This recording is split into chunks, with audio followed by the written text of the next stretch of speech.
Hello mga kababayan. So guys, ang malaking tanong, pag nag-resign ba si Vice President Sara Duterte bago pa man dumating yung judgment sa kanya kung siya ay acquitted or convicted sa impeachment niya, ay matitigil na ba yon? Tapos na ba yung impeachment process? Yung trial sa kanya, tapos na ba yon? Ang sabi ni dating Associate Justice Carpio, pagka daw nag-resign na si Vice President Sara Duterte, matitigil na daw yung impeachment trial niya. Pero sabi naman ni Congresswoman Jinky Luistro na sinasang-ayunan naman ni Attorney Claire Castro, dahil guys nakikinig ako kay Attorney Claire Castro sa mga mga available na mga attorneys diyan, lawyers diyan din, para naman tama yung mga masabi ko rin, at hindi ako magdunong-dunungan. Ang sabi ni Congresswoman Jinky Luistro at saka ni Attorney Claire Castro ay dapat daw na ituloy yun hanggang sa huli at nang malaman kung pwede pa bang mag-hold ng office etong si Vice President Sara Duterte. So guys, kailangan daw kahit na mag-resign pa si Vice President Sara Duterte, ayon nga dito kay Congresswoman Luistro at Attorney Claire Castro, kailangan matuloy yung impeachment trial niya hanggang sa dulo. Kasi guys, mali daw yung dati na ginagawa tulad nung dati kay dating President Estrada, na basta nung nag-resign tinigil na. Ang nangyari, na-remove lang sa office etong si President Joseph Estrada. Kaya siya nakapag-practice pa siya ng pagsisilbi sa gobyerno. Nakapag-hold pa siya ng office, dun sa naging mayor pa nga siya ng Maynila, di ba? So guys, ang sinasabi ko, itong impeachment daw ni Vice President Sara Duterte kailangang matapos. Kasi hindi lang daw dapat matigil na basta lang na nawala siya sa office dahil nag-resign siya. Kailangan malaman nating taong bayan kung ano yung katotohanan dun sa mga articles of impeachment niya, yung mga inaakusa sa kanya, kung ito ba ay may katotohanan o wala.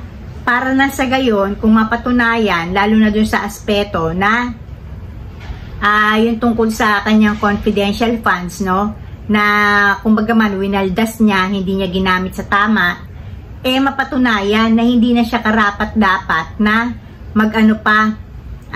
maghawak pa ng anumang posisyon sa gobyerno. So kumbaga hindi lang dapat matigil na alam naman natin talaga na si Vice President Sara Duterte gustong-gusto niya maging presidente. Pero ang tanong talaga, karapat-dapat ba siya para maging presidente natin? So dito mapapatunayan, di ba? Kasi ang pinag-uusapan kung sa maliit nga hindi ka mapagkatiwalaan Kumbaga, ayan, yung confidential funds mo, kumbaga hindi pa ikaw yung mismong may hawak ng pinaka-budget. Kasi alam nyo guys, pag naging presidente na, talagang may say ang presidente sa mga budget, di ba? Kung saan yan ma-allocate, saan mapupunta, mga limitations na presyo, di ba?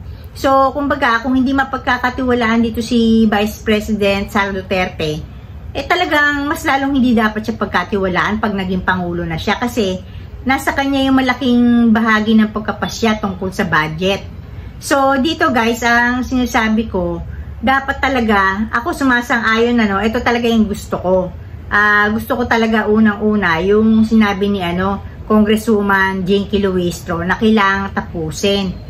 Para nga yung prayers nga daw nila sa impeachment, hindi lang removal from office. Kumbaga, permanently ma-prohibit sa pag-hold ng office sa any government position. So ngayon, tamang-tama narinig ko kay Attorney Claire Castro sa kanyang pag-vlog, yung kanya rin namang idea o yung paniwala niya o interpretasyon niya sa konstitusyon natin, na sinasabi na hindi porket nag-resign tapos na basta lang siya na-remove from office. Kailangan daw na matapos para na sa gayon mapatunayan nga kung pwede pa nga siyang mag-hold ng office at kumbaga man, karapat dapat pa rin ba siyang humawak ng anumang posisyon dahil nga na-acquit siya, no? So, kumbaga man, kung naman convicted, mapatunayan na hindi na siya talaga pwedeng humawak ng kahit anong posisyon sa gobyerno. So, dito, walang lusot pala etong si, Vice President Sara Duterte. Kumbaga, siya yung nagdala nito sa sarili niya, siya may gawa nito, hindi to inimbento, kasi alam nyo guys, kahit na sabihin na natin nanggigigil sa kanya, etong si President Marcos, saka si Romualdez, no? Si House Speaker Romualdez, hindi siya kayang ipahamak ng mga to kung wala talaga siyang ginawang masama. Kumbaga man, halimbawa, ginamit niya ng tama yung kanyang confidential funds, wala talagang maibubutas sa kanya.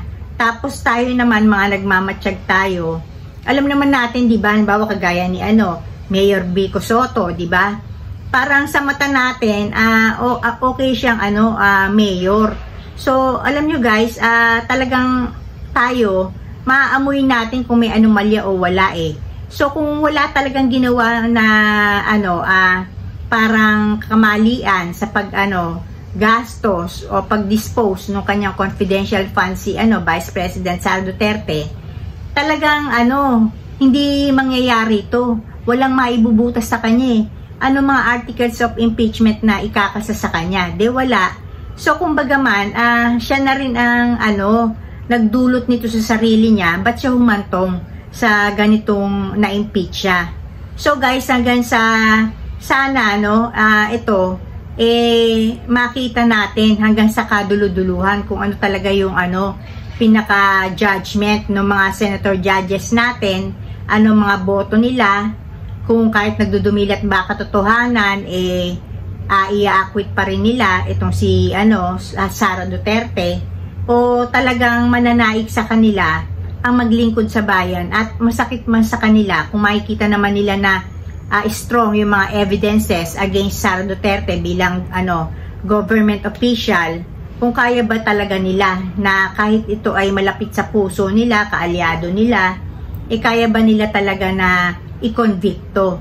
So dito makikita talaga natin yung integridad unang-una nung akusado ni Vice President Sara Duterte. Tapos yung mga senator judges, kung sila ba'y mga karapat-dapat para gumawa ng batas, kung sila mismo hindi maganda yung judgment, hindi malinaw man sa kanila yung halimbawa man mga nagawang kamalian, pero dahil nga sa affiliation nila o kahit paano pinagsamahan nila kay Sara Duterte at sa pamilya nito, i-acquit ba nila ito? So malalaman natin hanggang sa kaduluduluhan, at subaybayan talaga natin to guys, at para malaman natin kung karapat dapat ba talagang maging opisyal ng gobyerno si Vice President Sara Duterte o hindi. So hanggang dito na ako guys, and blessings everyone. Bye.